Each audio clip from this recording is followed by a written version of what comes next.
کتاب الجامع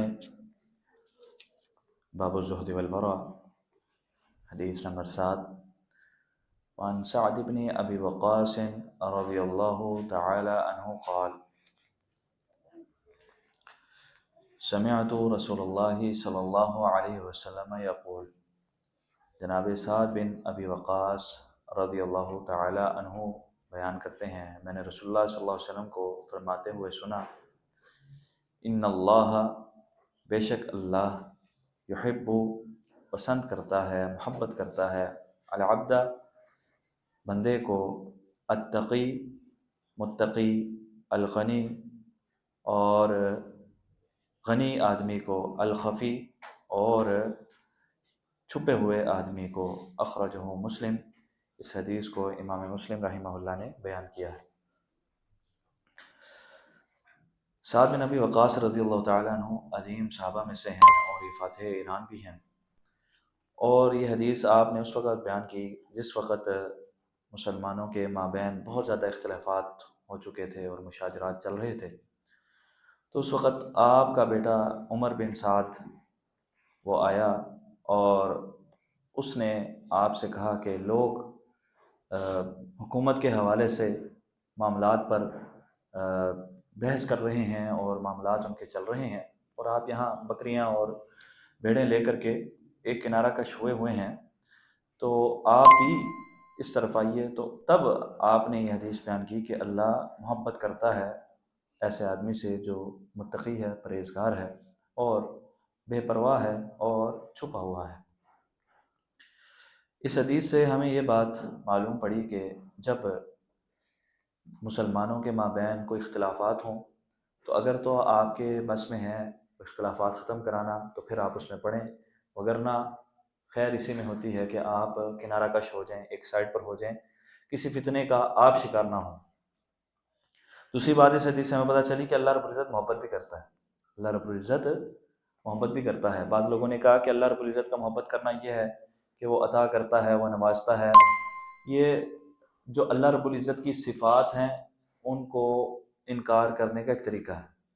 اللہ رب العزت کی صفت محبت ہے، اللہ رب العزت محبت کرتا ہے، اللہ رب العزت دشمنی بھی رکھتا ہے، اللہ رب العزت سنتا بھی ہے، اللہ رب العزت دیکھتا بھی ہے۔ ان چیزوں پر ہمارا ایمان ہونا بہت ضروری ہے۔ ان صفات کے بارے میں جو آپ علیہ السلام نے بیان کی، رب تعالیٰ نے اپنے کلام میں خود بیان کی کہ رب تعالیٰ کی صفات میں سے ہے، تو رب تعالیٰ محبت کرتا ہے۔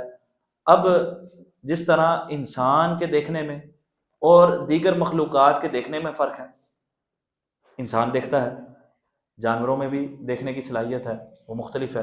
آج سائنس کا دور ہے، ہم سمجھتے ہیں، ہمیں سائنسز بتاتے ہیں کہ جانوروں کی جو دیکھنے کی بصارت ہے وہ اور قسم کی حصہ ہے، اسی طرح کیڑے مکوڑے ہیں، ان کے دیکھنے کی الگ ایک بصارت ہے، دیکھتے وہ بھی ہیں۔ تو جو مخلوق کا دیکھنا ہے، مخلوق میں بھی ایک دوسرے کے دیکھنے میں فرق ہے، تو جو خالق اور مخلوق کا معاملہ تو بالکل جدا ہے۔ رب تعالیٰ کا دیکھنا اور مخلوق کا دیکھنا دونوں میں فرق ہے۔ رب تعالیٰ ہر وقت، ہر آن، ہر گھڑی ہر چیز کو دیکھ رہا ہے، ہر چیز کو سن رہا ہے، اور ہر چیز اس کے علم میں ہے، اور وہ محبت بھی کرتا ہے اور وہ دشمنی بھی رکھتا ہے۔ تو اس حدیث میں رب تعالیٰ کی محبت کا ذکر ہے اس آدمی سے کہ جو متقی ہے، جو پرہیزگار ہے، جو اللہ رب العزت ڈرنے والا ہے، رب تعالیٰ کے احکامات کو، آپ علیہ السلام کے فرامین کو سامنے رکھتے ہوئے وہ رب تعالیٰ سے ڈرتا ہے، پرہیزگاری اختیار کرتا ہے۔ اللہ رب العزت کو ایسے بندے سے محبت ہے۔ اور دوسری صفت ایسے بندے کی کیا ہے؟ الغنی۔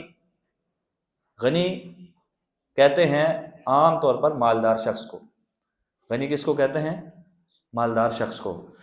آپ علیہ السلام کے دوسرے فرمان کے مطابق آپ نے فرمایا لیس الغنی عن کثرت العرف، مال دولت یا سامان زندگی زیادہ ہو جانا یہ کوئی امیری نہیں ہے، ولکن الغنی غنی النفس، انسان کا دل امیر ہو جائے یہ امیری ہے۔ بس اوقات انسان کے پاس بہت ہوتا ہے لیکن دل انسان کا چھوٹا ہوتا ہے تو وہ آدمی غنی نہیں ہوگا، بلکہ وہ آدمی غنی ہے کہ جس کے پاس تھوڑا ہے لیکن وہ بے پرواہ ہے، اس کو کسی چیز کی فکر نہیں ہے، دنیا میں اس نے اپنے لیے کچھ زیادہ امیدیں قائم نہیں کی ہوئی۔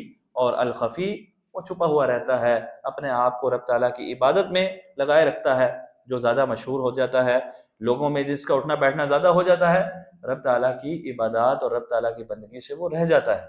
تو جو بندہ چھپ کے رہتا ہے اور اپنے کام سے کام رکھتا ہے، رب تعالیٰ کو راضی کرتا ہے، تو اس کو فائدہ یہ ہوتا ہے کہ وہ لوگوں کے ساتھ زیادتیاں کرنے سے بھی بچ جاتا ہے اور اپنے رب کو راضی کرنے میں بھی اس کے لیے آسانی رہتی ہے۔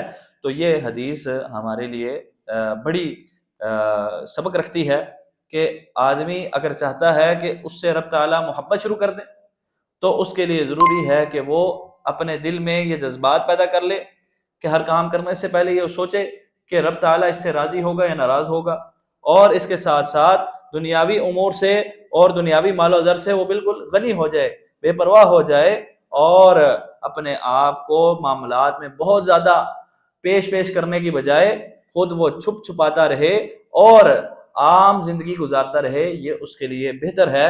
بلکہ حضور نے فرمایا قرب قیامت جب فتنوں کا دور ہوگا تو جو آدمی چلنے والا ہے، جو آدمی بیٹھنے والا ہے وہ چلنے والے سے بہتر ہے، اور جو کھڑا آدمی ہے وہ چلنے والے سے بہتر ہے، اور جو بیٹھا ہوا ہے وہ کھڑے والے سے بہتر ہے، اور جو جتنا خود کو روک کے رکھے گا وہ اتنا ہی بہتر ہے۔